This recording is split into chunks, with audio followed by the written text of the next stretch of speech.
Stuck inside of the wrong frame, but don't feel attached to this thing. Up to our desperate reality, when I don't have an identity.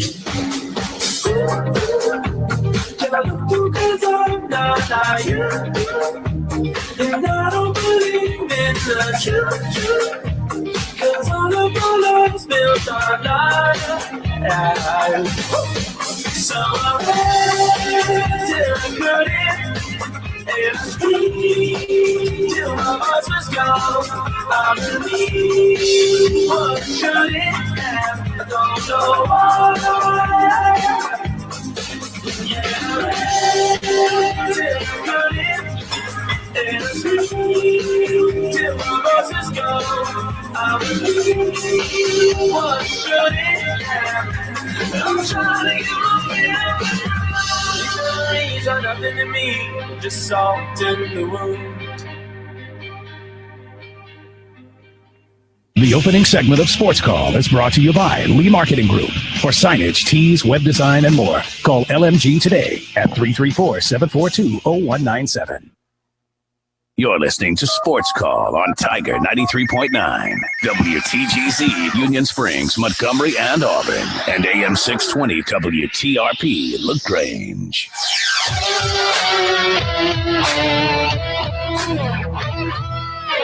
You better buckle your seatbelts because it's going to be a show to watch. From Tiger Communications. Jackson, touchdown.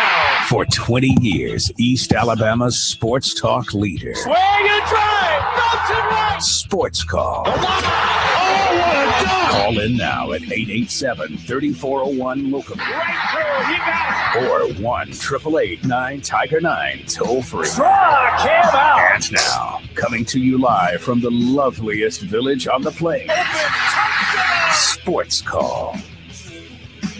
Good Thursday afternoon, everyone, and welcome into another edition of Sports Call. I am Andy Graham alongside Randy Lee, and we'll be with you until 6 o'clock, taking your phone calls at 1-888-9-TIGER-9 toll free or locally at 334-887-3401 on the AO Tourism Hotline. We appreciate so much all of you out there joining us today. We appreciate you joining us, and we'd love for you to give us a call. So you can check us out on our Facebook page, or you can just send us a tweet at SportsCallAU. But we'd love to hear from you personally. So give us a call.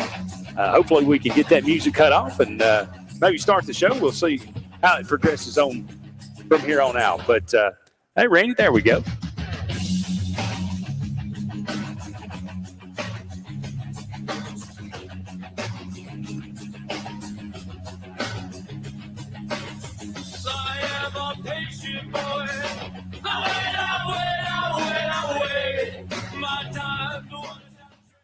Okay, and I think we may be back. Now, no, we're not back.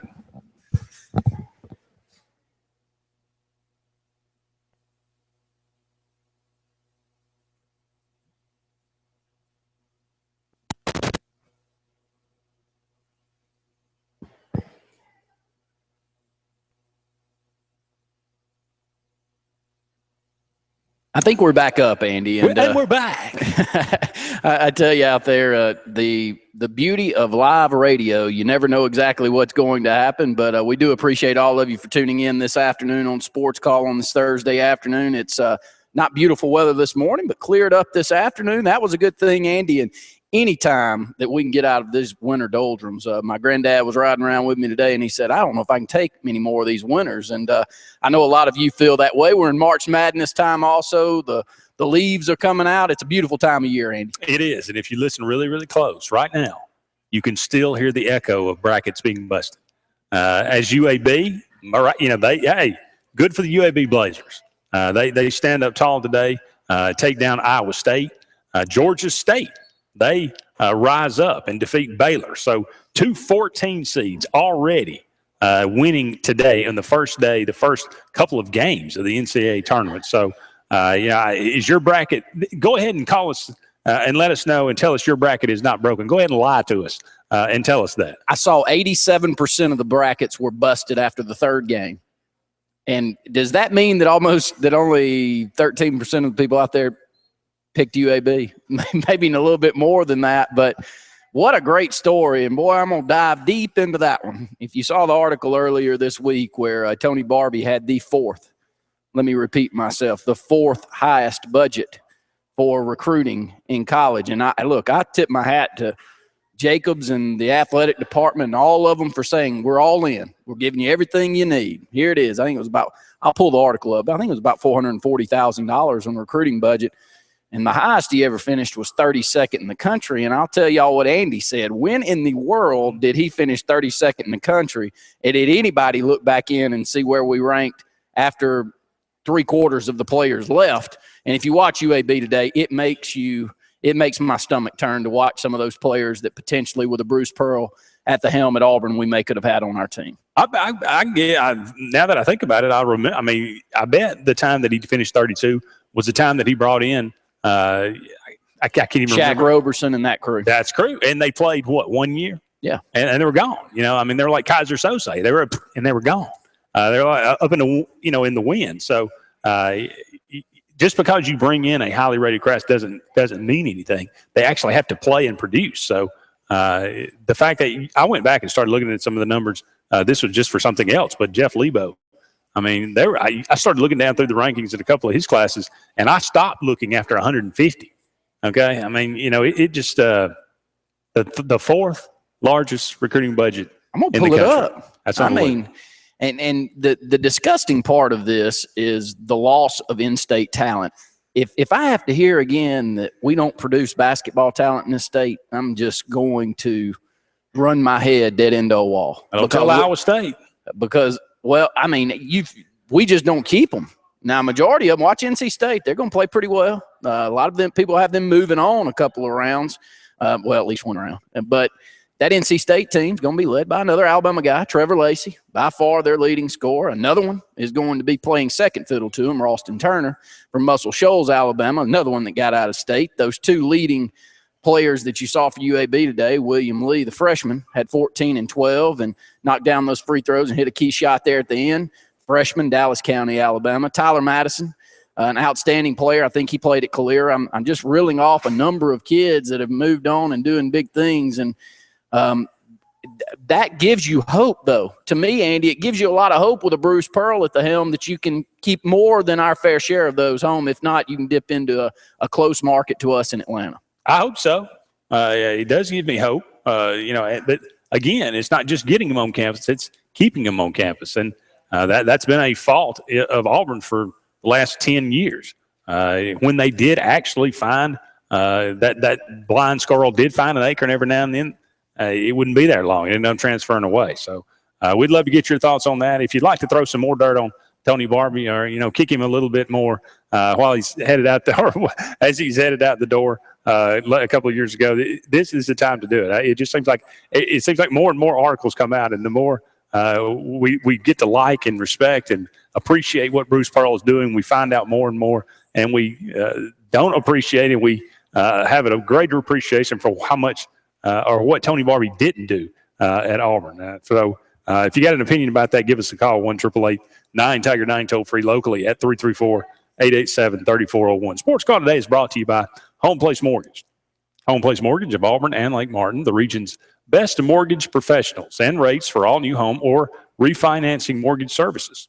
Come to the right place. Home Place Mortgage of Auburn and Lake Martin. You can visit them at homeplacemtg.com. Again, the NCAA tournament underway. Upsets already happening. 2 14 seeds already upsetting 2 3 seeds. Who's your Final Four? I hope you didn't have Baylor or Iowa State, but who's your Cinderella? Is it Georgia State? Is it UAB? Certainly would like to see those teams go a little farther. Auburn continues their spring practice. I think they'll finish up practice today. They'll take a couple or at least a week off for spring break, come back and finish out. They've had 5 practices, 10 more remaining on the schedule. Possible rule changes. This happens every year in the NFL. They kind of tweak the rules.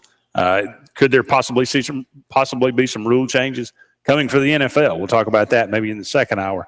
And maybe a glimmer of hope for Pete Rose reinstatement to Major League Baseball. We talked that's been in the news the last couple of days. Jason Caldwell will join us at 4:30 today. We'll get his thoughts on everything going on in the world of sports, especially Auburn. I don't want to stop your progress, but I haven't read, don't know much about this Pete Rose. I have heard that he has the potential. Fill me in on that one, because it just sparked my interest when you brought it up.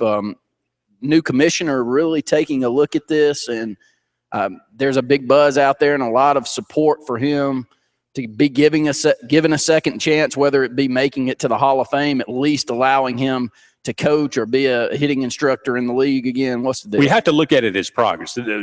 Bud Selig was totally adamant against reinstatement for Pete Rose or in any way, shape, or form. He would not even hear anything about it. This new commissioner, Rob Manfred, he comes in.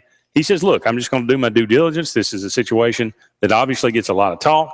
Pete Rose has formally made a request asking that the lifetime ban be lifted, and Manfred has agreed to hear it. So he said he'll, take it and, own its merits. So, but the thing about it, you hear more and more people coming out.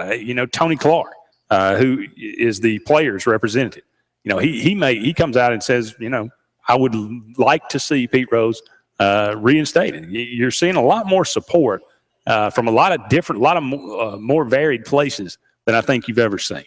Don Mattingly even talked about it and said he would like to see him be reinstated. And I think Donnie Baseball is a guy that people listen to. 888-9 Tiger 9 334-887-3401. One thing for certain, even if they lift the ban and he's able to go to vote, he's still got to get past the vote to make it to the Hall. You can't. There's no way I see the writers allowing him to get enough of the percentage to get in the Hall of Fame. I know he deserves to be there, but I just don't believe it's going to happen. You see, it's just too hard. Even if you don't have any problem with your resume, it's so hard to get into the Major League Baseball Hall of Fame, and I just don't think he'll end up there. Well, here's the problem. The other problem, he's 73 years old, okay? What are we saying when we say we want Pete Rose, or do you think Pete Rose needs to be reinstated? To me, it's really all about the Hall of Fame. That if you're not going to put him in the Hall of Fame, there's no point. He's not going to be. I don't. To be quite honest, I'm not sure you want him as a manager or a coach in Major League Baseball, because he's pretty much kind of a knucklehead. I mean, he's kind of become a character of his own self here over the last 30 years. So he's not really the guy you wanted to face your franchise anyway. But he does have 4,256 hits, so he does. I think he belongs in the Hall of Fame. Yeah, his merit on the field definitely does deserve. We'll go a couple of minutes over here on this segment. Let's go back to the phone lines. Luke, you're on Sports Call. Luke, you there with us? Yeah, can y'all hear me? Yeah, good to hear from you, Luke. Yeah, I mean, the Pete Rose thing is always a sore spot for me. I think it's one of the dumbest things in sports is that he's not able to go into the Hall of Fame when there's so many other liars, cheaters, adulterers, everything else going into the Hall of Fame on a annual basis. It's awful. It's so stupid. And it's one of the reasons that baseball, if you ask me, is beginning to take a third row backseat to the other sports in the country. I mean, it's not the only reason, certainly, but I think it is one of the reasons that people have almost begun boycotting baseball in a sense. I mean, it really is a slower, overplayed game. I mean, there are 161 games, so none of the regular season games on their each individual merit seems to mean anything. And then you have things like this happen when we knew for 8 years that you saw people cheating on a daily basis, yet everybody just wanted to overlook that. I mean, because it was fun at the time, I guess. I don't know, but that's one of the things that really gets me is that Pete Rose isn't in the Hall of Fame. But what I really called to talk about was, it's funny. I'm riding down the road and I'm listening to the UAB game and they win and they're the talk of the country. But the most UAB thing ever, and this is totally control, but the most UAB thing ever is that Georgia State beats Baylor in an even more miraculous fashion going on a 13-0 run to end the game to steal the limelight away from UAB. I just thought that was kind of ironic, but I heard your take earlier about the in-state guys and William Lee. If you remember, William Lee for Dallas County hit a huge three-pointer to send the game in overtime at the Final 48, Randy, 2 years ago. So, I mean, he's got it in his blood. Actually, last year, Luke. Was it? Yeah, it was last year. Well, I mean, 2 Final 48s ago. Sure, it wasn't last. I think it may have been last Final 48 that they won the state championship. Yeah, I know what you. Okay, I see what you're saying. Yeah, you're talking about. Yeah. I was just meaning 2 years ago. I was going to say, wow, did he play in this Final 48 and make the NCAA tournament? He's better than I thought. But you know what I'm going with that. I mean, he's just got it in his blood to be a heck of a player. And the whole time on the radio that they kept talking about him, they mentioned, I'm going to say, no less than 8 times, chose UAB over the likes of Alabama, just wanted to be a Blazer, and on and on and on. And all I could think was, how many times am I going to have to hit my head against this steering wheel before I finally get over this Anthony Grant thing? I mean, again, Alabama fired him a year too late, if you ask me. But congratulations to UAB is all you can say. And really congratulate for all the bashing we've done of in-state basketball. UAB goes around to 32. Alabama wins in impressive fashion in the NIT, and Auburn played their best basketball in the SEC tournament. So, I mean, you got to give them a little credit there. Luke, great call. We appreciate it this afternoon. All right, guys, have a good day. Let's quickly go back to the phone lines. We'll, again, go a couple of minutes over on this opening segment. Bill, you're on Sports Call. Thank you for taking my call. I think that Pete Rose should be reinstated and elected to the Hall of Fame, but not allowed to coach and not have any job in baseball except to get elected to the Hall of Fame. Because right now, his leader isn't on the Hall of Fame. The home run leader won't be in the Hall of Fame. And that's just, it's not a Hall of Fame if you don't have Hall of Famers in it. And that's all I'm going to say about that. And thank you for taking my call. Great call, Bill, and a lot of people feel the exact same way Bill does. Let me quickly go back to the phone lines. Got a lot coming through today. So, again, we'll catch back up with some breaks here in the opening segment. Yellowhammer, you're on Sports Call. Hey, hello. Yeah, good to hear from you, buddy. Yeah, thank you. I was wondering, you talked about Jason Caldwell coming on, and if you have time and you can fit it in, I was just wanted to ask a favor there. Would you talk about the difference between Ellis Johnson's defense and Muschamp's defense and what we can see different from the two?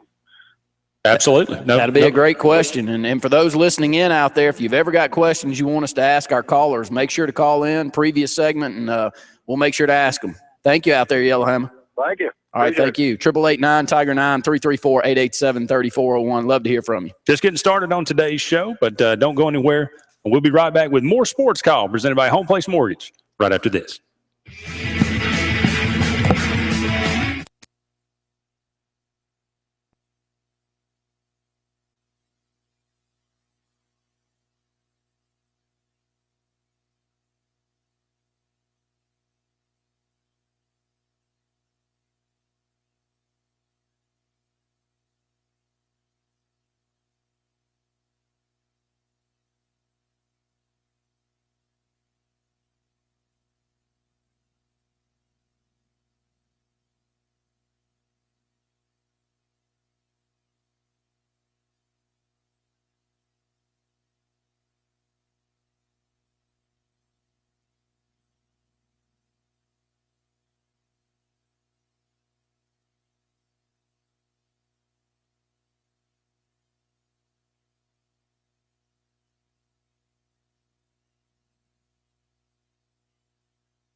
Beautiful. Visit advanceddisposal.com or call your local facility and discover our full range of commercial services today. We're coming to you live from the WTKO News Chopper, where we are on the hunt for the legendary TK's convenience store. Said to have the best deals on goods like 20-ounce Pepsis, 2 for $2.50, Woodbridge wine, 1.5 liters for $9.99, and all your daily necessities, as well as the most competitive prices on gas with brand names like Texaco, Valero, Shell, and Chevron. It is believed to have the cleanest store to better get you in and out in a flash. With great deals like those, the only place to go is TK's convenience store. And there we found it. With 15 locations to better serve you, there is no way you can't find one of these great stores. Looking for quality time? We'll throw a couple of those questions out. We'll go into yours now, but Pete Rose is. Auburn Links is offering one free People round like of talking golf about for children that. age 7 to 17. We've done that Purchase of at a round least by a twice parent before. or grandparent. It's a perfect way to spend some time with your child and pass on your love of the game in Auburn Links' beautiful, serene environment. For more information, call 887-5151 or visit aulinksgolfcourse.com. It's great golf for the whole family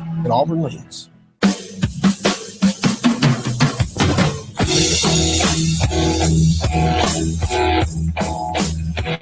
Welcome back, everyone, to the Thursday edition of Sports Call. I'm Andy Graham alongside Randy Lee, and we'll be with you for about an hour and 35 minutes more or so, taking your phone calls at 1-888-9-TIGER-9 toll free, or locally at 334-887-3401 on the AO Tourism Hotline. Love to hear from you today. Check us out on our Facebook page, or just send us a tweet at SportsCall AU. Sports Call today brought to you by Auburn Urgent Care.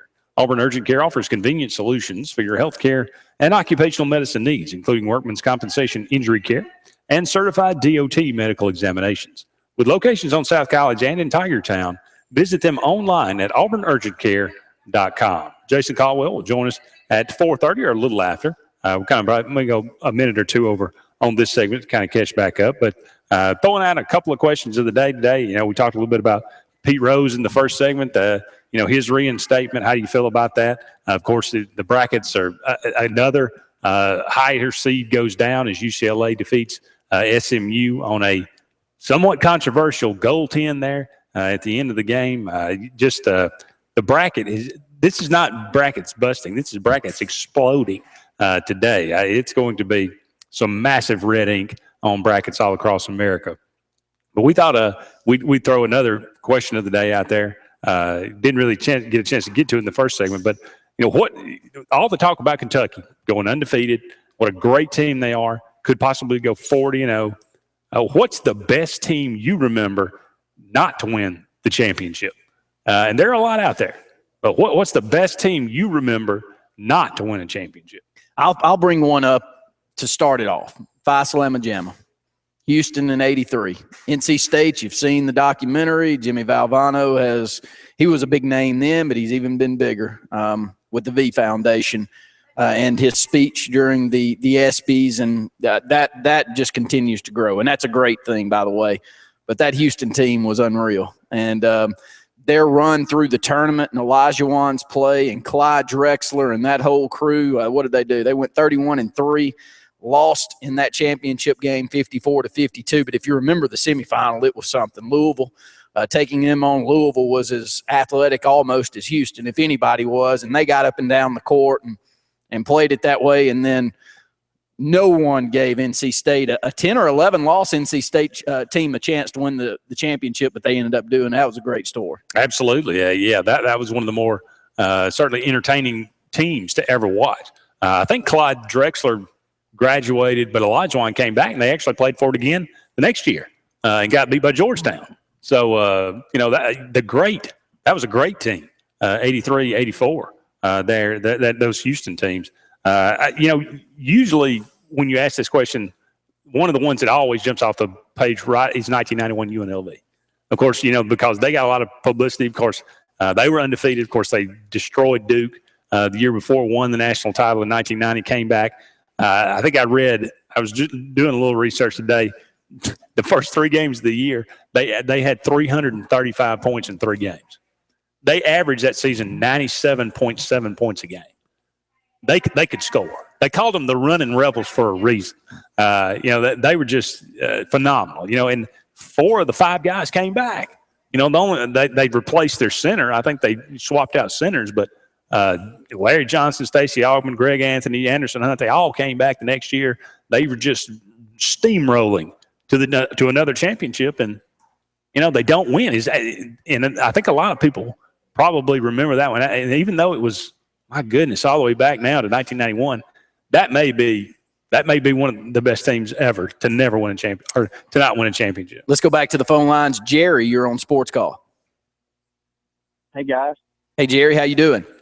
Good. Talking about, I didn't see the UCLA game. Was that a bad call at the end? You said a goaltending? It looked like a bad call to me. I mean, it was it was hard to tell. I mean, it was not like, I didn't think the ball was above the rim when the guy touched it. But yeah, they called it that, and it's gone now. So it's 60-59 was the final.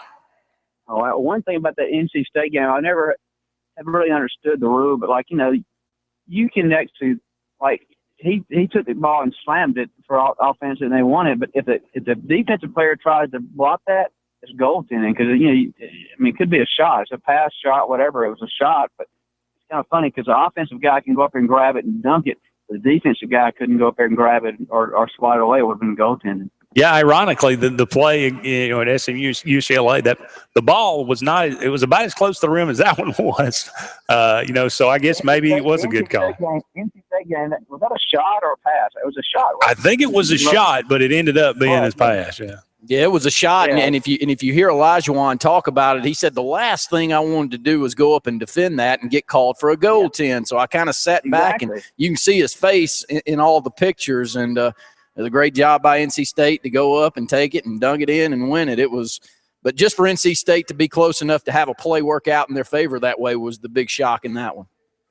It was. That was a run of some good final games for it seemed like about 7 or 8 years in a row. There were some great teams that lost and great, and just underdogs that won. Villanova beat Georgetown. Like 90% the second half. I mean, unbelievable. I love this time of year, and it's going to be even better when Auburn actually has a decent team because right now it's great when Auburn has not in the tournament. When Auburn gets in the tournament, it's sweet. Can't wait, Jerry. We appreciate the phone call this afternoon. Thank you so much. 888-9-TIGER-9, 334-887-3401. I'll take a break and let the real knowledge in Auburn Athletics, Jason Caldwell, call in and be a part of the program. And Andy will catch up with him. Don't forget, he had a great call, and I'm not sure exactly the caller, but Ellis Johnson and Will Muschamp's differential in their defense. Let's make sure to ask that one, Andy. We'll do it. Up against a break here, but don't go anywhere. When we come back, hopefully we'll be joined by our good friend Jason Caldwell from inside the Auburn Tigers. Don't go anywhere. We'll be right back with more Sports Call presented by Auburn Urgent Care right after this.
(533) 6758.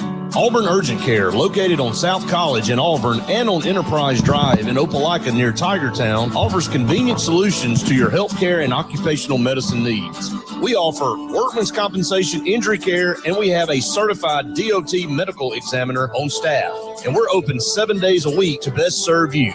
Call us today at 334-821-3221.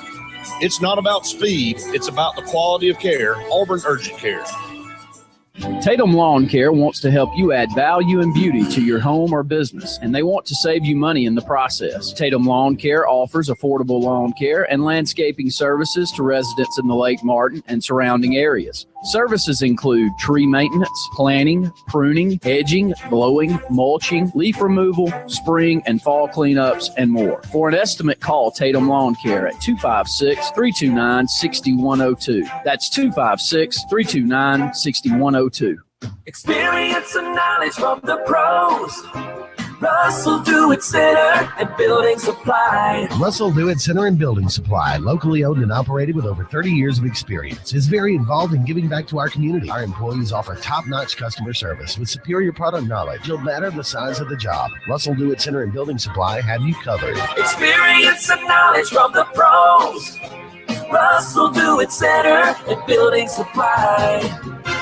Over the years, SNS Tire has grown into the Lake Martin area's largest volume tire dealer. SNS Tire offers the industry's best brand names: Michelin, Goodyear, BF Goodrich, Uniroyal, Firestone, and much, much more. The tire pros at SNS offer professional installation and the region's best price. In addition to your tire needs, SNS offers full automotive mechanical work for all your vehicle maintenance and repair needs with the area's most experienced staff. Visit either of our 2 locations on Cherokee Road in Ellick City or at South Street in Dadeville. At SNS Tire, we're installing peace of mind for every customer we serve. Every job, every day. Lee Marketing Group is proud to announce their recent alliance with Baker Street Advertising, based in Opelika, Alabama. Now more than ever, it's important to develop a marketing plan that creates a compelling message, deploys that message, and analyzes metrics to optimize performance. LMG Baker strengthens our mission to help businesses market to their potential. Contact Randy Lee Jr. 256-750-5951 or visit our website, leemarketing.net. Visit exotic destinations, Alaska, Europe, Hawaii, and more on a land trip or cruise. Contact Ruta Lisa Anderson at Cruise Planners today. Why do the planning when it can be done for you?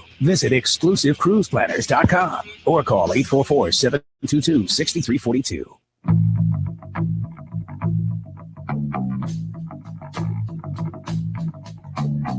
Hello, everyone, and welcome back to Sports Call on this Thursday afternoon. Andy Graham here with you for another hour and a half. Taking your phone calls at 1-888-9-TIGER-9 toll free or locally at 334-887-3401. We'll pick up your phone calls in the next segment, but right now we're going to go to the AO Tourism Hotline and welcome in Jason Caldwell from inside the Auburn Tigers. Jason, how are you today? I'm pretty much like everybody else, I think, except for about probably 3 people in the world. I'm watching the bracket disappear pretty quickly, but it's so much fun doing it.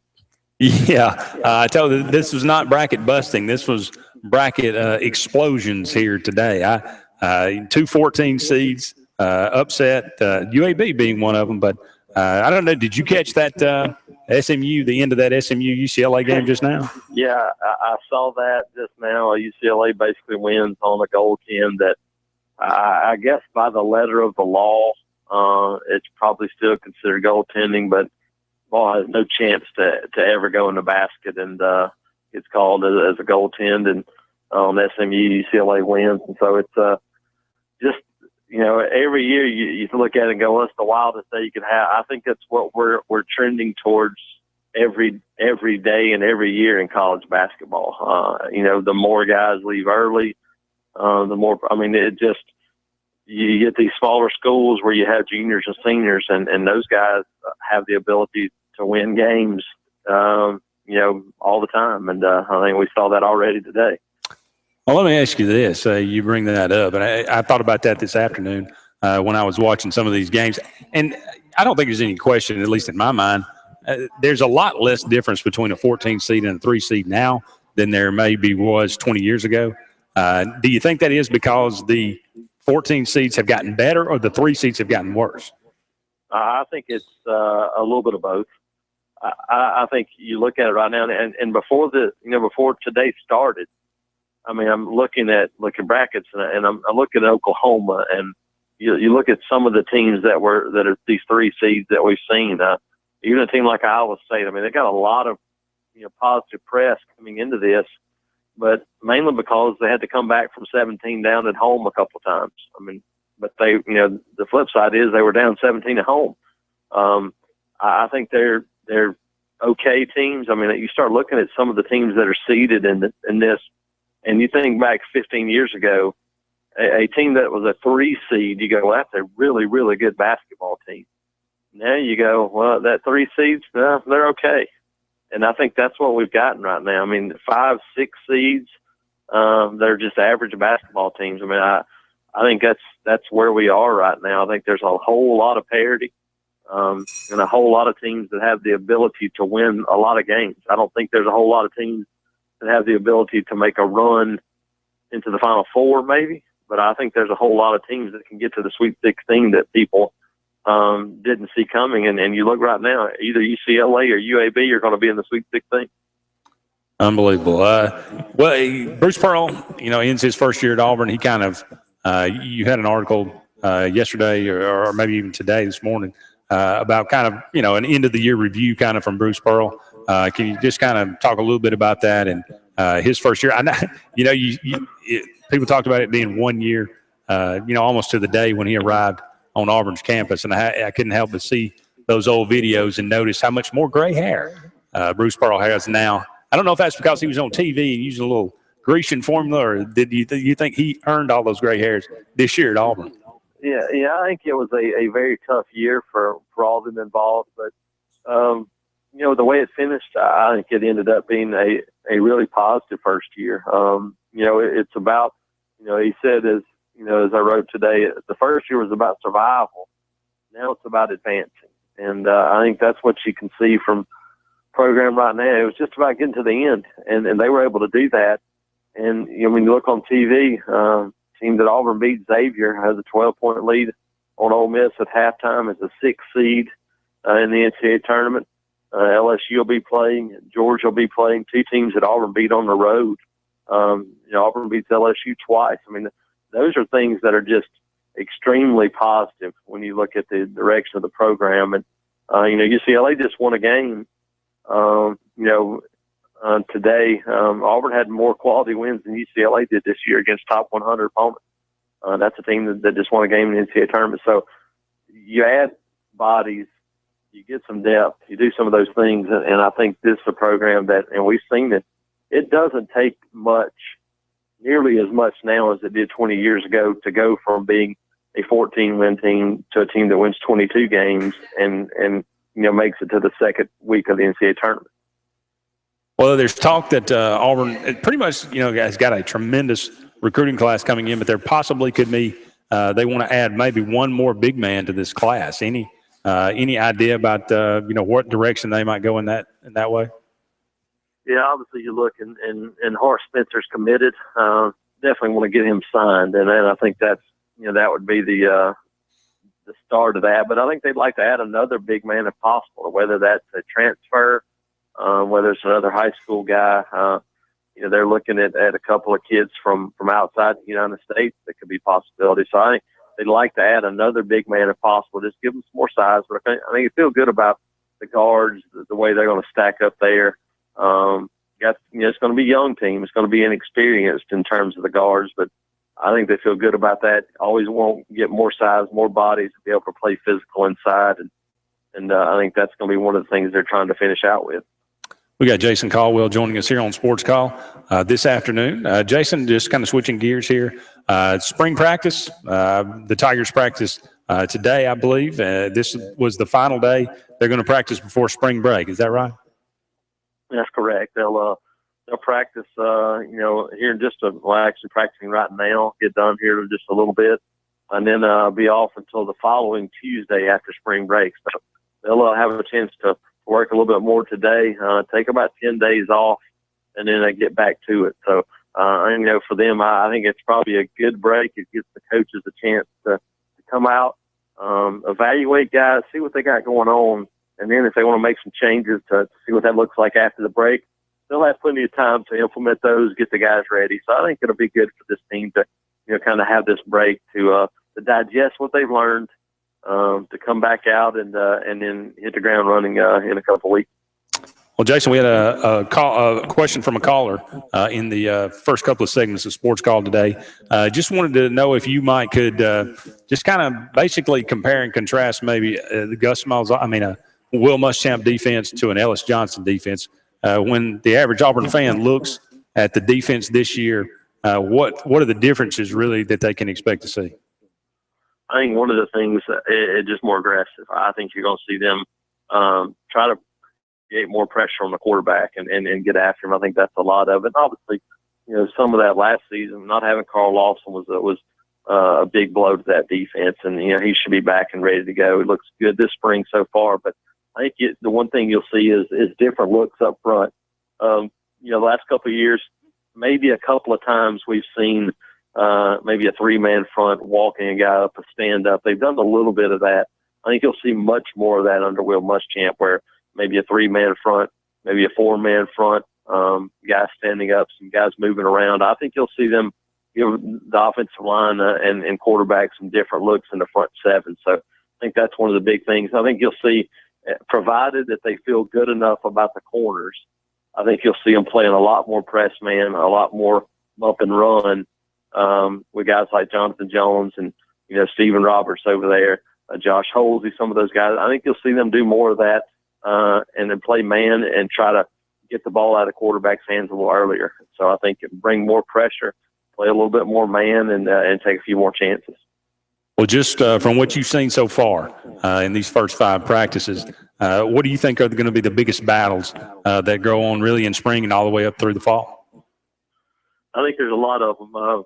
When you obviously bring in a new coordinator, I think defensively it's going to be across the board. I think there's going to be a lot of battles. I think, you look at, the linebacker position, I think that's going to be some. And then I think, everywhere else, maybe the corner opposite Jonathan Jones is going to be one, I think, where a big-time battle is going to be happening. And then offensively, you look at the running back position, I think it's going to be a huge battle for them. And I think that one probably carries well into the preseason and maybe even up to the first week, before Louisville. So I think that one could go on for quite a while.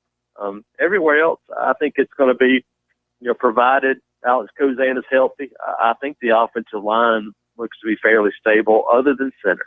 I do think that when you look at the center position, Xavier Dampier, Austin Golson, I think we'll have a really big battle there. And I think they'd like to have that one done after spring and be able to kind of settle in there. But who knows? It could carry over early in the preseason next year to see what happens. Well, Jason, tell us a little bit about what's going on at inside the Auburn Tigers right now. Yeah, lots going on. Obviously, football have practice coverage tonight. Video from post practice, probably Gus Miles on tonight. Practice story, and continue to have some spring football recruiting. Baseball this weekend, obviously a big series at home against Vandy, and a little bit more everything really at autigers.com leading up to the spring break next week, and we'll continue on throughout the week.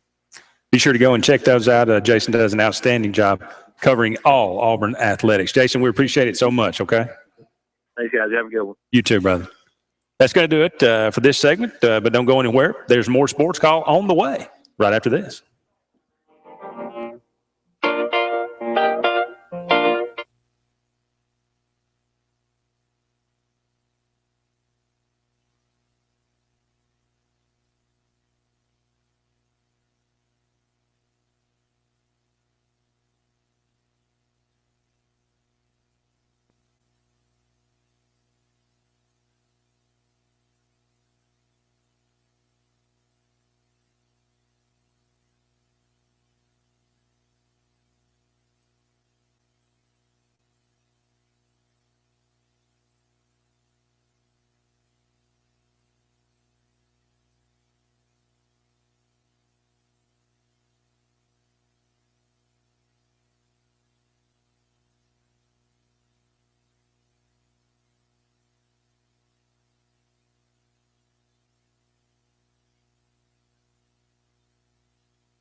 Resource is 100% natural spring water with naturally occurring electrolytes that support a lifestyle of well-being. When you need to refresh, revitalize, and replenish, it's always Resource Natural Spring Water.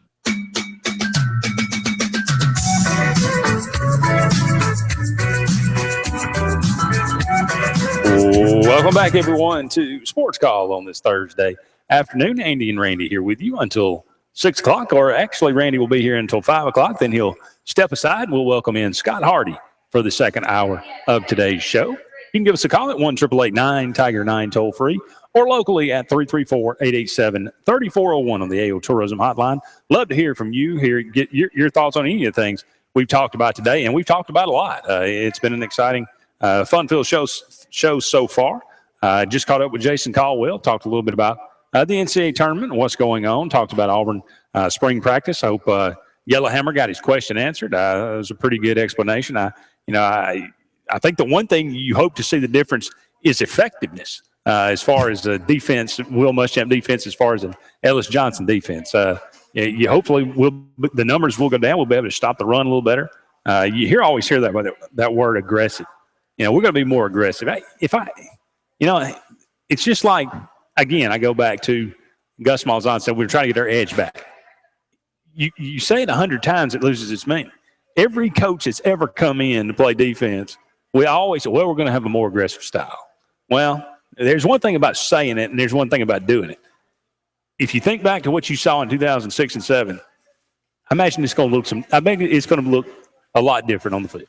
I'll say this. I mean, it's good to be aggressive, but many times in football, over-aggressive is a problem. And you can be aggressive, of course, on the defensive front, on the ends, but if you're over-aggressive at the linebacker position or back in the secondary, you're missing tackles.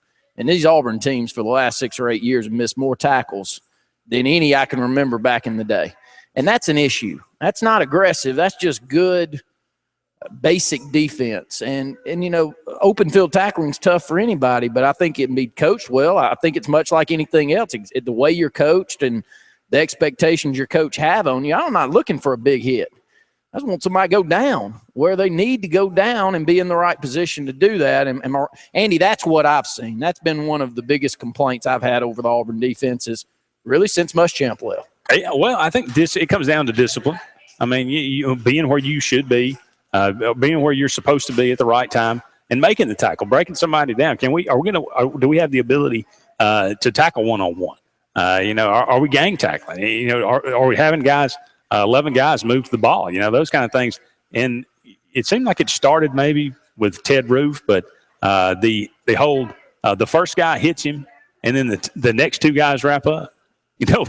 That never seemed to work for us. We always would either try to hit him and miss, or hit him and he'd bounce off and run 5 more yards. So, you can just tell a difference between quality defense and not. And quite frankly, we've had not for quite a while. And wrapping up has been an issue for a lot of years. It's not just missing tackles, but wrapping up. I mean, you get a good lick on somebody, wrap them up. And Auburn, especially in the secondary, has that notion that I'm going to go in with my head, or I'm going to go in with the side of my head, and I'm going to try to get them down. And if too many times, though, they bounced off and they go for big gainers. And hopefully Auburn get that cured. I understand that a lot of times you're tackling a much larger man, but there's no excuse for it. You got to find somebody physical enough to be able to pull that off. 888-9-TIGER-9, 334-887-3401. You had a question of the day I want to throw back out there. We only have a couple more minutes. Scott Hardy will be up here with you in the second hour. What's the best team you remember not to win the national championship? Of course, Kentucky would dive headfirst into the mix of this if they were not to lose. I think it was 87 or 88% for them to win. That's the expectation this year. We've named a couple. Let me name a few that we've already named, then go back to a few more before I exit stage left. 83 Houston team. They went 31-3, Phi Slamma Jamma. They lost to NC State. Another team that we mentioned is that UNLV team, 34-1 in 91, coming off that 30-point, 103-73 championship win in 90 and returning 4 out of the 5 starters. That was one we'll mention. I'm going to go back to the old school for you because you put this down on the paper, and I've watched all those old Final Four footages of this team whenever they move forward to the next year, but I didn't realize the year before, Indiana in 74 and 75 went 31-1.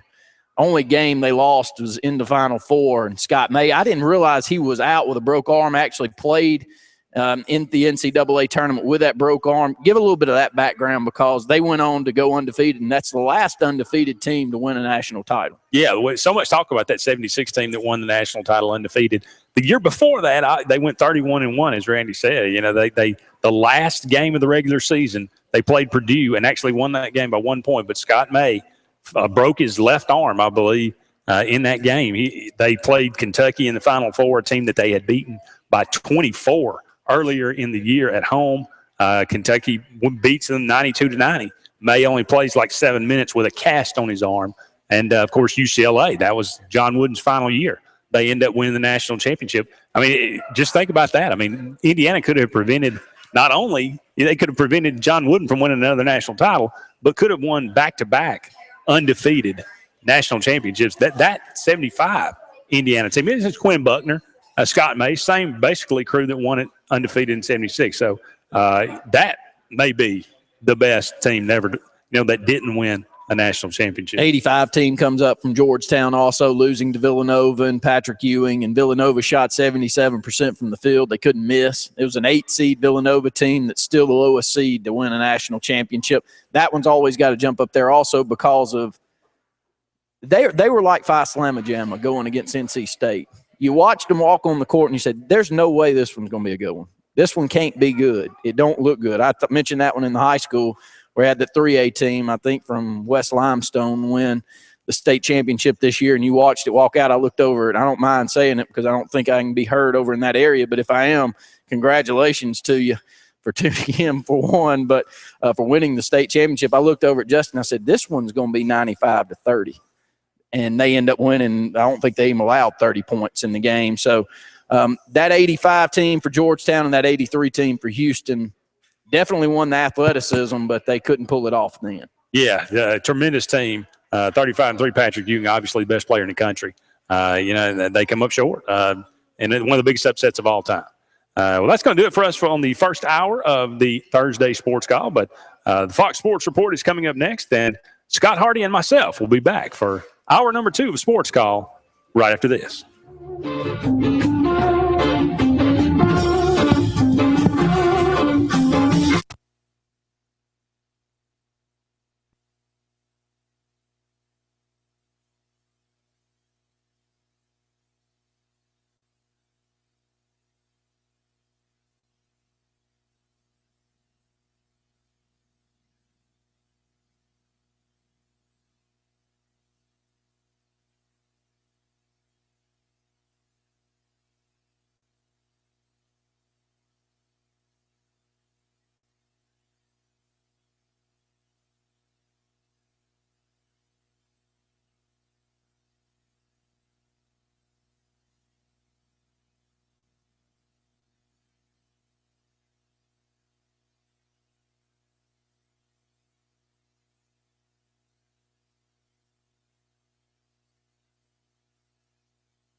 And help Tony and Taylor bring home the mirror ball. This segment of Sports Call is brought to you by Reinhardt Prattville, located on Cobbs Ford Road, 334-290-1992. Visit us online at ReinhardtPrattville.com. Reinhardt Prattville, we sell to sell again.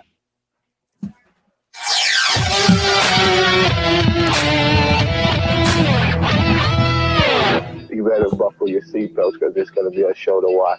From Tiger Communications. Jackson, touchdown. For 20 years, East Alabama's sports talk leader. Swing and drive, Belton right. Sports Call. Oh, what a dunk. Call in now at 887-3401 Locum. Or 1-888-9-TIGER-9 toll free. Struck him out. And now, coming to you live from the loveliest village on the plains. Sports Call.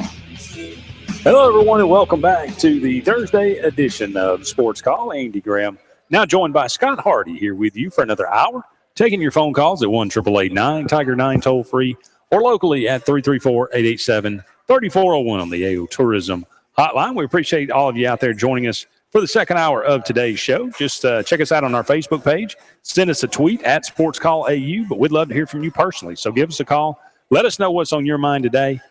Sports Call today is brought to you by Home Place Mortgage and Auburn Urgent Care. Scott, good to have you with us today. You had a full day's work. Now you come to get to do a little more. Yeah, I feel like Craig Kimbrell, I'm coming in to do a little closing duties. I try to do as well as Randy did, close it out a little bit. But, yeah, it's been an exciting day. My bracket's completely busted. I'm sure you guys talked a little bit about that. Yeah, but it's good to be on today. Well, talking about we did talk about in the first hour. Again, if you got any comments you'd like to call in and let us know about, we talked about Pete Rose and his possible reinstatement. At least nothing, of substance yet, but at least the new commissioner is apparently going to hear his formal request. Maybe it's time. It's been, over 20 years, 25 years now. How much penance does he have to make?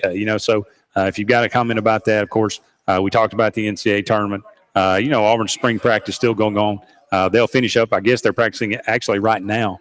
They'll finish up, take at least a week off for spring break, then come back and have 10 more practices culminating in the Auburn 8A game.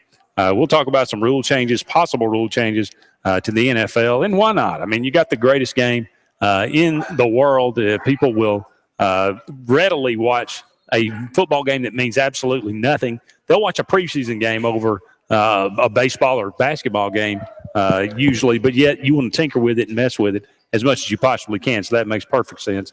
You got any comments about that? Our question of the day: what's the best team you remember that didn't win the national championship? Of course, Randy and I talked about that. Talked to several teams.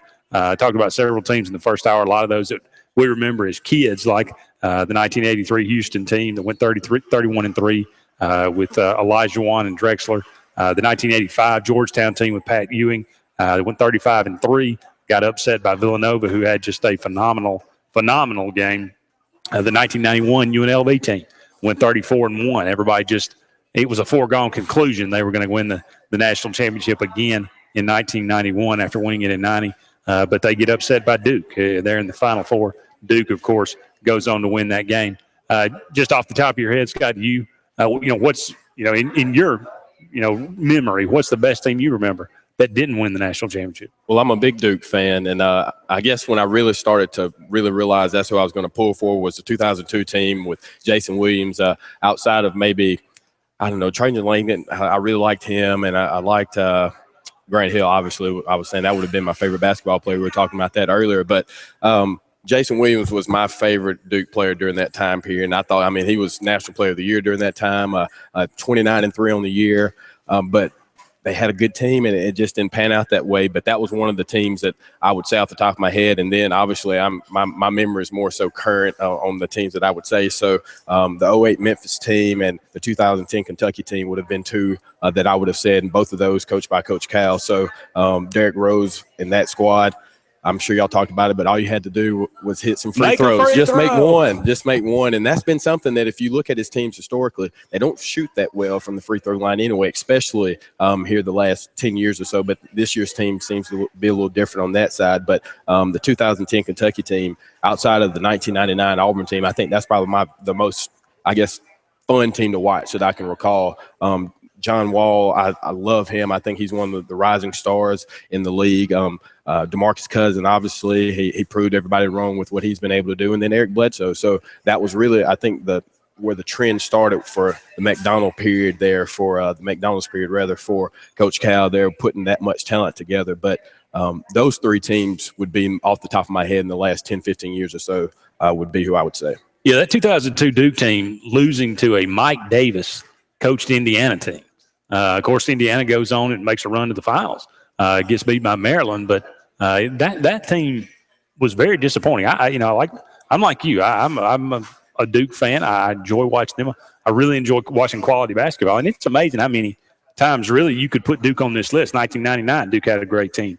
They went 37-2 that year. I think that was the only Duke team ever to go to the championship with only one loss, or go to the tournament with only one loss. So, they've had quite a few chances come down the line, and not been able to get it done. Of course, that 99 team ran into a team. It seems like UConn is one of those teams that just always seems to find their way, or at least they did against Jim Calhoun. I guess they did against Ollie as well with him this last year, but it was kind of cost Duke. But a lot of teams out there. We'd love to hear from you.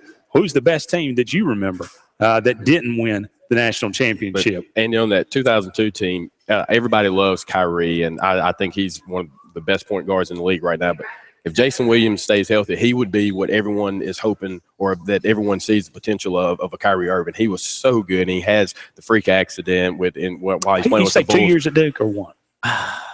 Who's that, Kyrie? No, Jason Williams. Jason Williams, 2 years, I think. That's okay. Yeah, because he was back-to-back National Player of the Year, because I think they'd actually won it the year before. They did. They won it. Yeah, won a national title. That's why it was disappointing. Yeah. They go back, and they should have won, But anyway.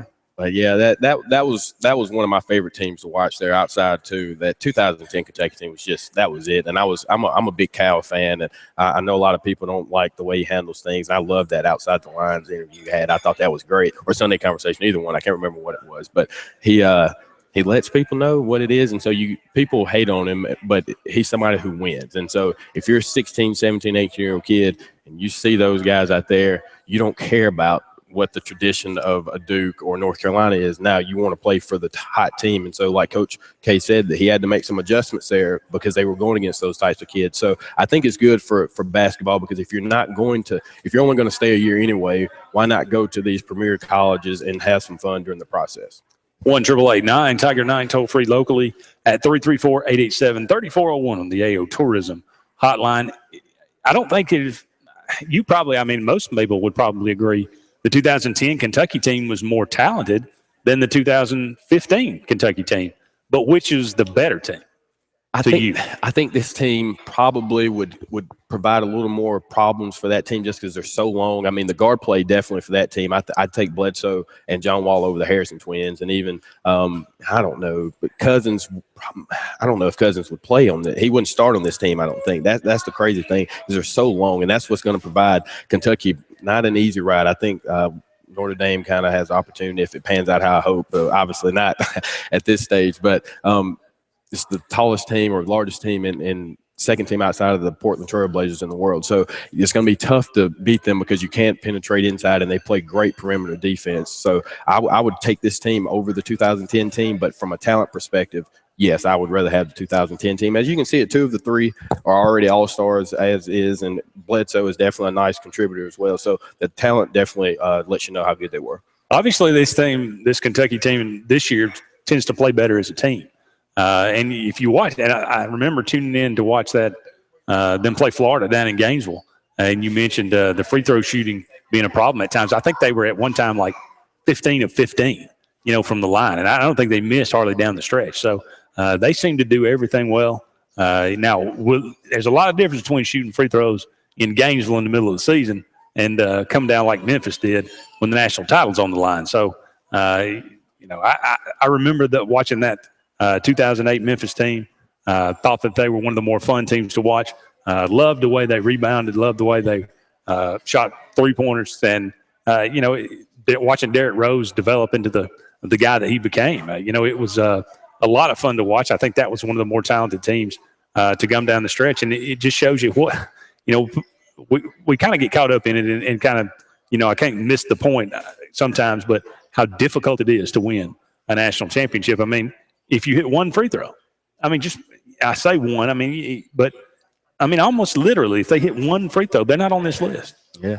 And especially that gave Bill Self, that finally helped him out too. So that is one positive that came out of it, because it doesn't look like, especially with this year's team, it doesn't look like he'll have an opportunity, because you look at what happened to them earlier. That's kind of when I knew Kentucky was going to be good, was that maybe the first week of the season, one of these exhibition tournaments in Maui somewhere, and they beat Kansas by 40. I'm like, okay, so now we know. But going forward, definitely that propelled Bill Self into what he is now. But even you look at that team, as much as Derrick Rose gets the praise, Chris Douglas-Roberts, I think, might have been even the leading scorer for that team. So Coach Cal has done a great job, and that's something I want to get your thoughts on is, do you think that he gets the credit he deserves? Now, granted, he kind of falls in that Saban feel of where if you've got that much talent, you should win. I know that's something that a lot of people talk about on that side, but I don't like that people call him a cheater, because he's never been convicted of anything or found guilty of anything. Now, granted, there is a slippery slope of some things that he's been involved in, but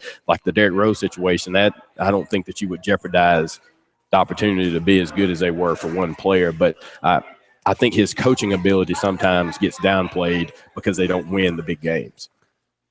Let me ponder that during the break, and when we come back, we'll kind of address those issues. You can run them down again. Some good points, and I got some ideas about that about Coach Cal. But just getting started here for the second hour of Sports Call. Give us a call. Let us know what's on your mind. 1-888-9-TIGER-9 toll free. Locally at 334-887-3401 on the AO Tourism Hotline. More Sports Call presented by Home Place Mortgage is on the way.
Welcome back, everyone, to Sports Call on this Thursday afternoon. Andy and Scott here with you until 6 o'clock. Taking your phone calls at 1-888-9-TIGER-9 toll-free or locally at 334-887-3401 on the AO Tourism Hotline. Give us a call and let us know what's on your mind this afternoon. Talking a lot about the NCAA tournament, talking a lot about our question of the day.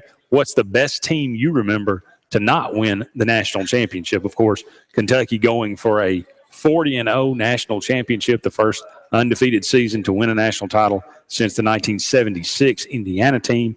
As we mentioned earlier, the 1975 Indiana team actually went 31-1, only losing one game, and that's because one of their better players actually broke his arm, and they lost to Kentucky in the Final Four. So that was a pretty spectacular run there in those 2 years with Bob Knight and the Hoosiers. But if Kentucky were to come up short in this tournament, and my goodness, with all the upsets today, anything can happen in this tournament. This Kentucky team would just kind of fall between the cracks of history, I'm sure. We've already said we think the 2010 Kentucky team's more talented than this one, but it is a formidable bunch. That's certainly they would put their stamp on it if they could go 40-0. Scott, you brought up a lot of interesting points in the previous segment. Does Calipari get the accolades he deserves, the respect he deserves? What are we talking about? Yeah, I guess the respect, because within the coach community, a lot of people, first off, a lot of coaches, you hear interviews and hear how they talk about him, they don't think he's the most clean guy, which if you're dealing with college basketball with the AAU circuit, that's the game anyway. But I don't think he gets enough credit for his coaching ability, because you look at it, it takes a coach to be able to psychologically, I think that's where he has the biggest advantage from a coaching perspective. He gets that, to be able to blend this much talent together and to let them understand that you may only play 20, 25 minutes a game, but you look at a player like Anthony Davis, who is now top 2 or 3 player in the world, really, and he only averaged 8 or 9 points for them, and he only had 19, 20 minutes a game. So I think his ability to form these teams and for them to gel as well is credit to what he's been able to do. But I don't think a lot of people give him as much credit as he should, because the talent level is so high. I think that's probably accurate. I think he gets respect from the right people. I think college coaches that know what they're talking about, Larry Brown, really loves Coach Calipari, and he has had him on his staff when he was in the NBA. He speaks very highly of him. Look, you cannot deny what the man has done. Now, again, there's always that rub about him being slightly dirty. You said he's never been accused or convicted of anything. I guess he's been accused of things, but he's never been indicted as doing anything wrong from the NCAA. But what has UMass done before or since he left? He got that team to the Final Four in 1996. What was Memphis before he got there? He took that team to the national championship game. He knows how to build a program. He knows how to coach them up. And I think, to me, he may not be as good a coach. Certainly, I wouldn't put him in Krzyzewski, that realm. But I think he's in a Jim Boeheim. I think he's in that realm. A Lute Olson. I think he's in that kind of category. He's done something. Look, the college basketball has changed. The rules have changed. You have to operate in a certain way now, and I think Calipari has been quoted as saying, "Look, I don't like the one and done, but that's the rules we play under right now."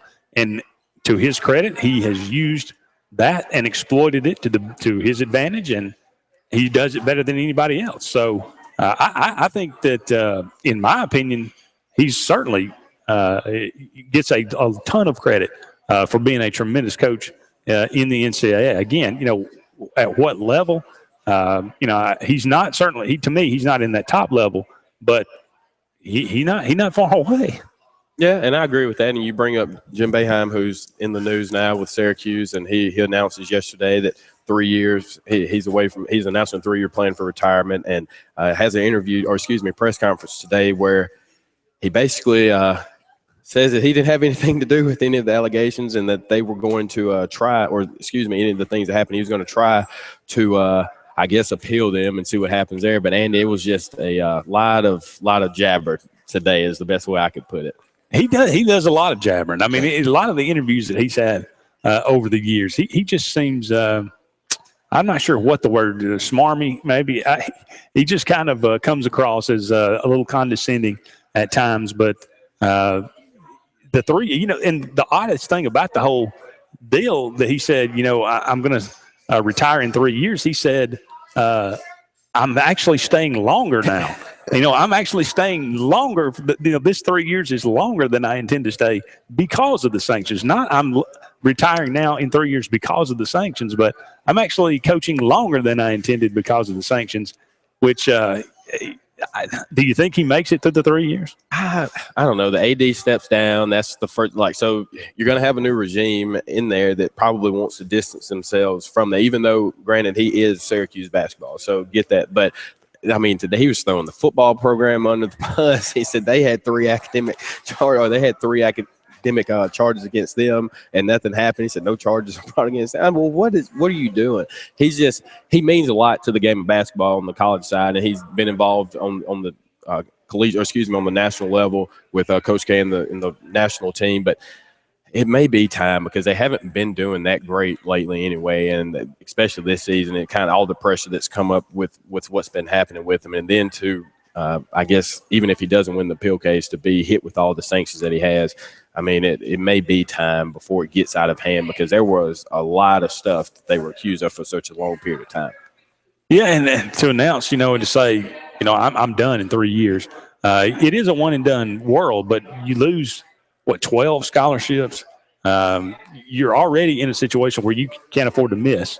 How are you going to recruit any kind of athletes to come in and say, come here for 1 year? I just it just seems like an odd situation. And the whole idea, for him to be around for 3 more years is to kind of groom his replacement, his hand-picked replacement. I mean, you're basically throwing him or you're standing him up to say, this is the picture of what we don't, this is the, this is what we don't want right now. He's a cheater.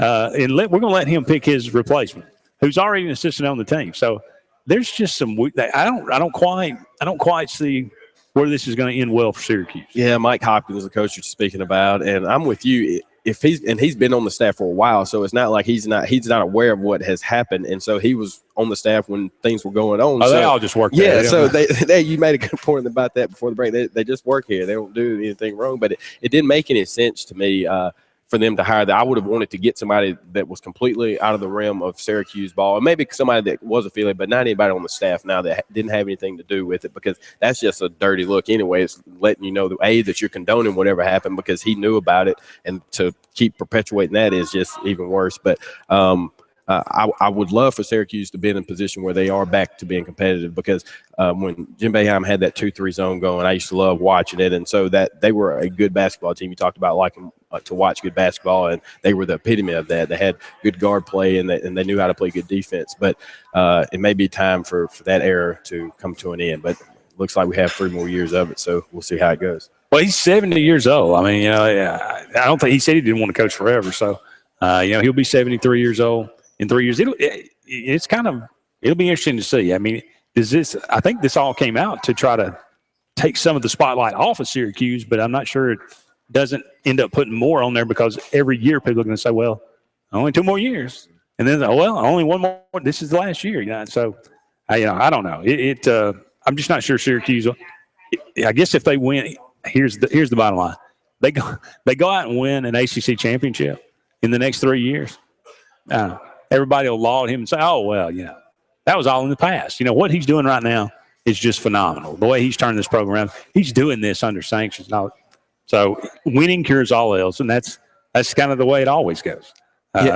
Go ahead. Yeah, I was just going to – I'm reading over the transcript from the day, and he says, if I'm not effective at the end of next year, I won't coach after next year. The 3-year thing is the outside part of what I'm doing. I told every recruit we recruited this year, I'm going to be here next year, but beyond that, I have no plans. But 3 years, that's a long time. What? What does that even mean? I can't commit to you, because 3 years is a long time. It is a long time, but it's even longer if you're a recruit who not everybody is a one and done player. So I can't commit to you based off the fact that, well, I may be here next year, but you won't be here because the team may not be that good. You can't. Anyway. Jim Boeheim has disappointed me with the way things have gone on the last couple of years, and I still think he's a great basketball coach, but the way things have unfolded there, it kind of lets you know. And as you said, he's been so snarky here to the media, and I saw something.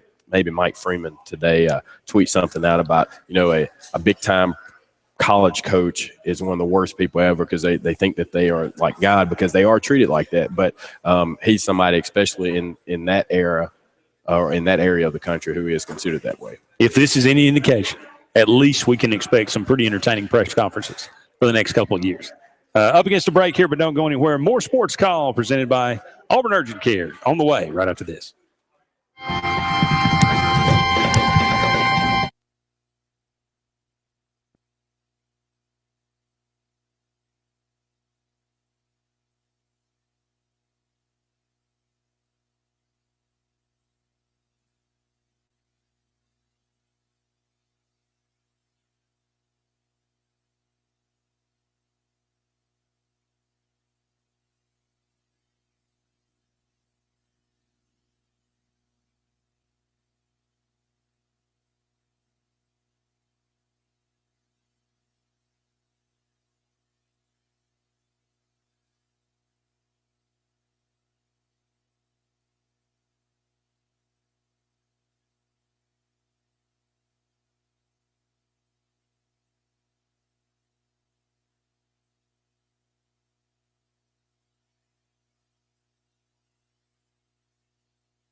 Welcome back, everyone, to the Thursday edition of Sports Call.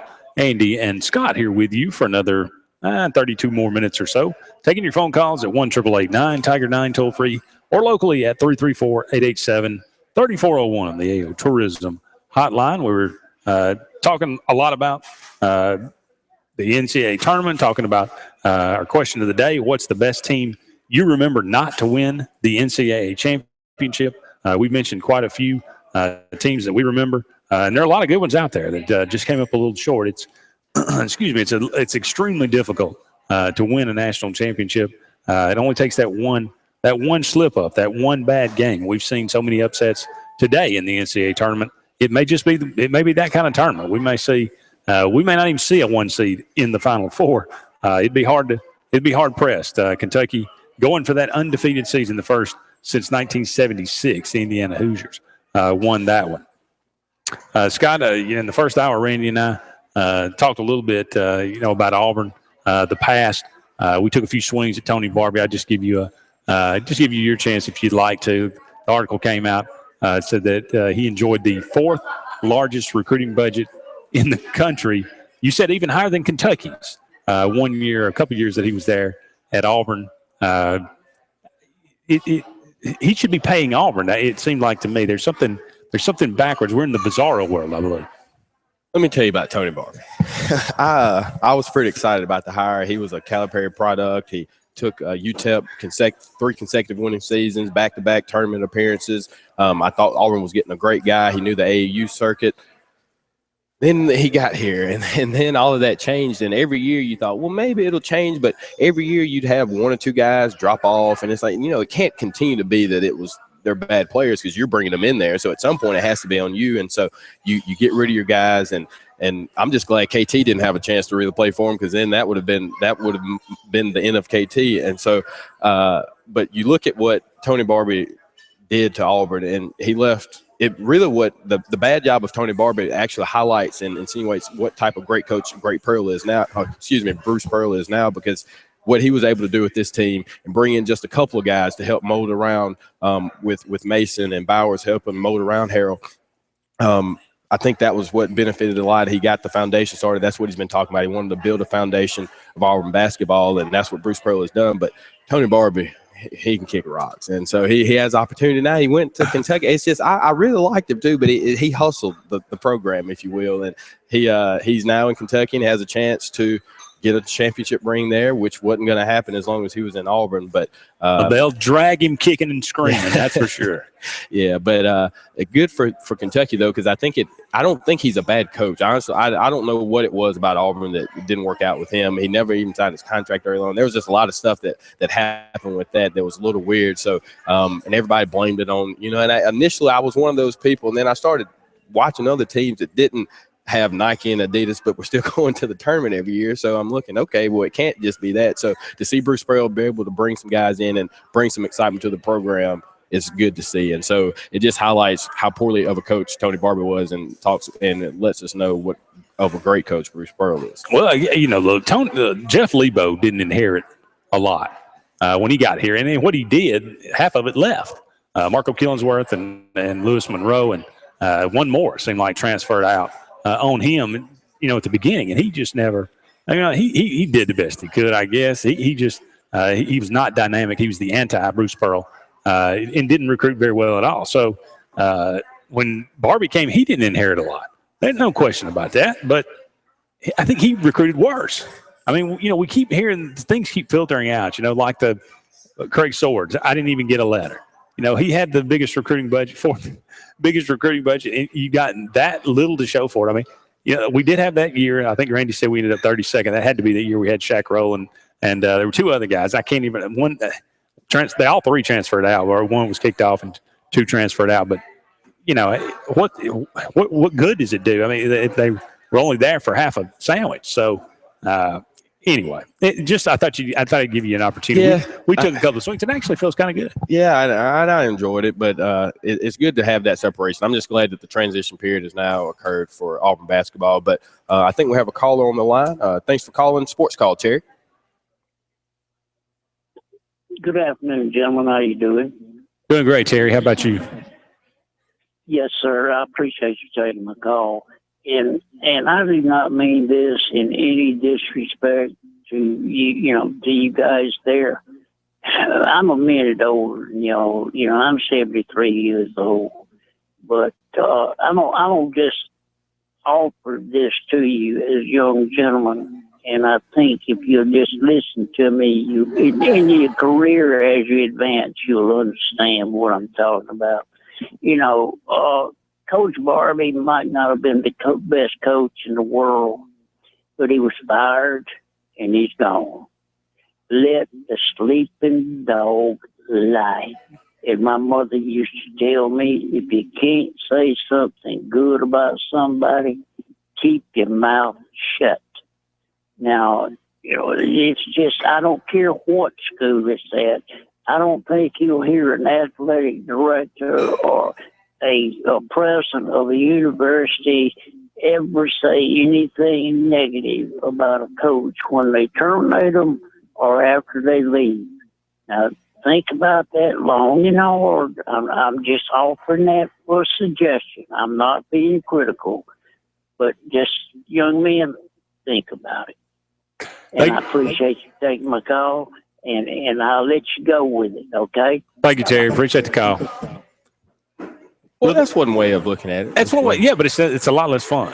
Yeah, I mean, even Jay Jacobs took somewhat of a stab at him. They were asking him about, what happened. He said it didn't work, so I fired him. So, I mean, he can't really say the same things we can, but on the same platform. But he's taken everybody who's had an opportunity to take that jab, because people – after Tony Barbie left, there was a lot of talk about you're not going to be able to win at Auburn. So to see the administration bring somebody in like that, and somebody who's brought some excitement to the basketball program. Last Friday, you were in the middle of spring training starting, and the fact that baseball was starting for the SEC play. And we were talking about Auburn basketball. So that lets me know where we are as a program. So if we can take a little jab at the previous coach, so be it. But, look, we all, are so glad Bruce Pearl's here. We all support him 100%. And look, it's all a little bit in fun. It's a little tongue in cheek as well. I mean, it is what it is. If another story comes out and it has something to do, and it's even worse than what I've heard already, I may have to say something again. I won't say it, and it won't be. I won't go on a too long of a diatribe. But it just. I think there's some situations where you just have to. You can't do anything but laugh about it. Because it was so bad. So, I appreciate your opinion, Terry, and I'm sure a lot of people probably feel the same way you do about it. Give us a call if you've got another opinion. 1-888-9-TIGER-9 toll free, locally at 334-887-3401 on the AO Tourism Hotline.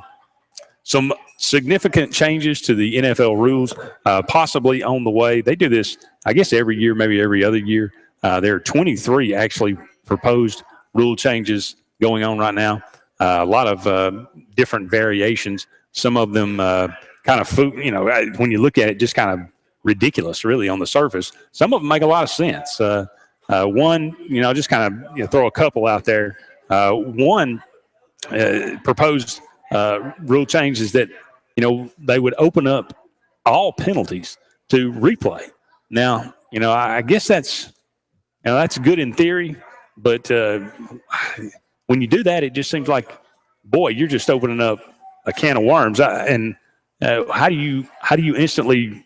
I mean, how does instant replay help with judgment calls? Yeah, and I mean, especially even just on like a holding call, for example, that could be called every single play. And I think the way it's set in place now, you're right. You're talking about it. This is the best sport in the world, and everybody's watching it, and the game is good as is.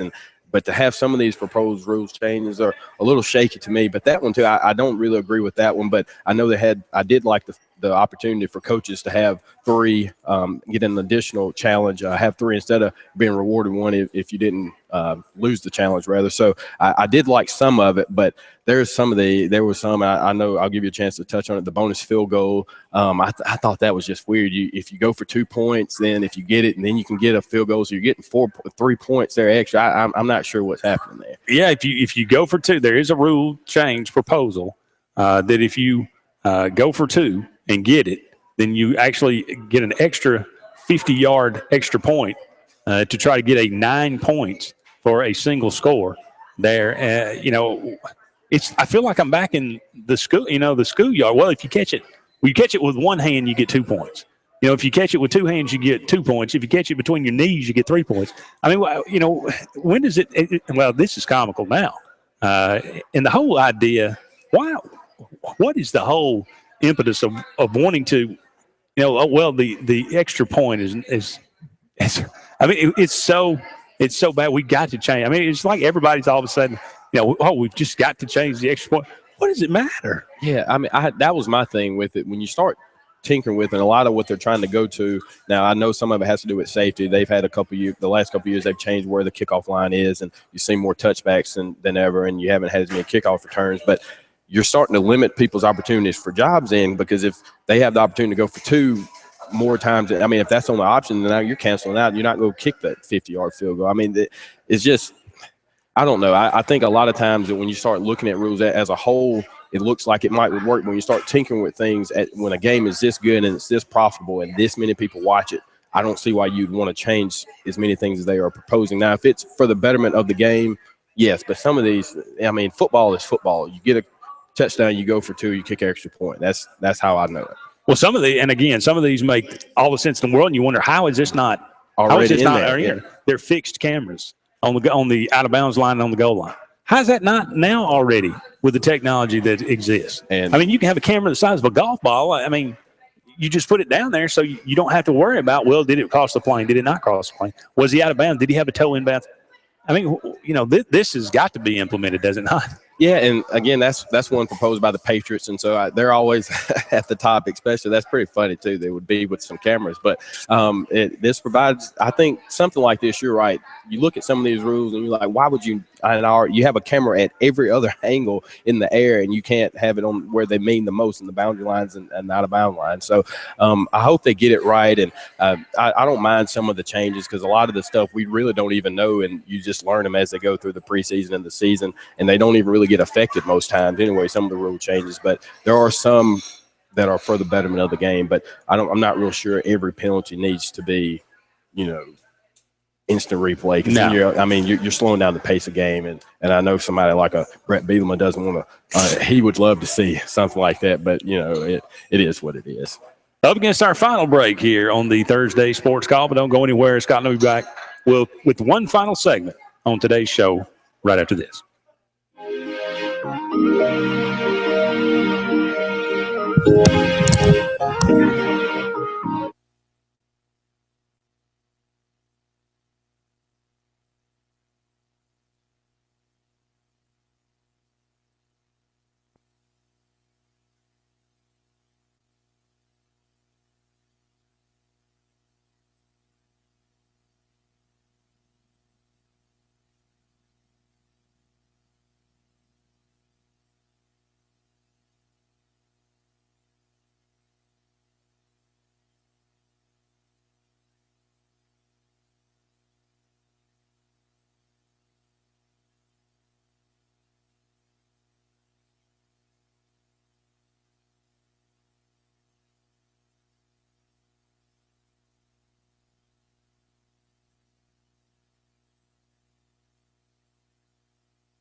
And replenish. It's always Resource Natural Spring Water.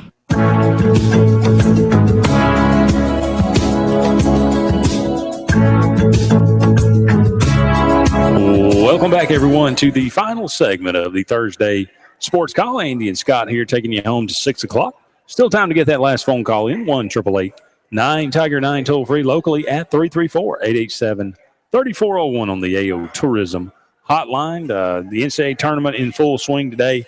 Upsets left and right. 2-14 seeds. UAB moves on. Georgia State moves on.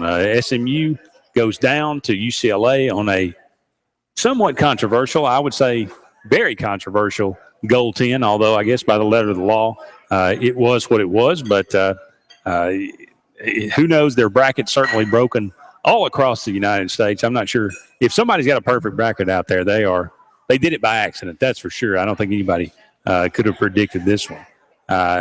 We talked a little bit about, of course, our question of the day, what's the best team that you remember not to win a championship? That in reference to Kentucky going for their 40-0 season, winning the national championship. If they lose, would they be on that worthy of that list of the best team ever not to win the championship? Mentioned SMU. Coach Larry Brown, been around forever. He's 74 years old now. He came out yesterday or the other day and said that looking at Kentucky, watching them, watching the game film, he said they could be an NBA playoff team this year. Now, he's a guy that has coached in college. He's coached in the NBA. He's won a national championship in college. He's won an NBA title with Philadelphia back early 2000s, I believe, Allen Iverson. Look, when you look at the Eastern Conference, I'm not sure he's probably right. Well, I don't know. I always used to look at it because I know when people bring it up about football, some of these teams that Alabama's had, could they compete against the Raiders or some of them? Football, definitely not.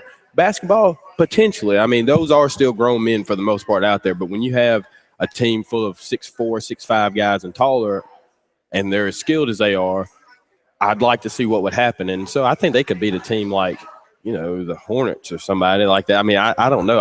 I could see them being a 7th or 8th seed. I don't. That's pretty tough, though, Andy. They have the talent there, and all these guys are projected to. You have 3 guys who are predicted to be 2 of the top 5 players, and the other one's a top 10 player, 2 or 3 other lottery picks potentially, at least 5 first-round guys. The potential for that to happen could definitely be there.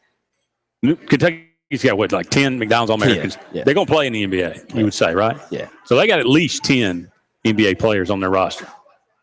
Based on that logic, you think you could? I mean, just because the Knicks roster plays in the NBA, I'm not sure they have 10 NBA guys on their roster.